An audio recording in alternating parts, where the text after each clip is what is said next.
আলহামদুলিল্লাহ প্রিয় ভাইরা, পবিত্র রমজান মাসে রোজা রেখে আমরা এমন এক জায়গায় আসছি যেখান দিয়ে আমাদের সাইড দিয়ে মেঘ যাওয়া আসা করছে। গেন্থিং হাইল্যান্ড নামে জায়গাটা। মালয়েশিয়ায় যারা থাকেন অবশ্যই এই জায়গাটার ব্যাপারে সবাই জানেন কম বেশি। আজকে এই জায়গাটা এসে রোজার যে ক্লান্তি ভাবটা সেটা অলরেডি প্রায় চলে গেছে।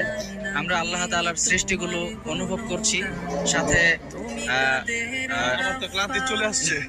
আমার আমার খাইতে মন বাজারের কাছ চাচ্ছে। থেকে জানতে চাই কেমন গেন্টিং হাইল্যান্ড, এখানের কয়েকটা পরিচয় আছে। এক নম্বর পরিচয় হলো জমিন থেকে ৬,০০০ ফিট উপরে এখন আমরা আছি, যেটা আপনারা এই যে এখানটায় দেখলে আমরা মেঘের উপরে আছি অলরেডি। আর এই যে হোটেলটা দেখতেছেন, এটা ফার্স্ট ওয়ার্ল্ড হোটেল, পৃথিবীর সবচেয়ে বড় হোটেল। ৭,০০০ রুম আছে এই হোটেলটায়। এত বড় হোটেল পৃথিবীতে আর এ পর্যন্ত নেই রেকর্ডের। এটা পৃথিবীর সবচেয়ে বড় হোটেল।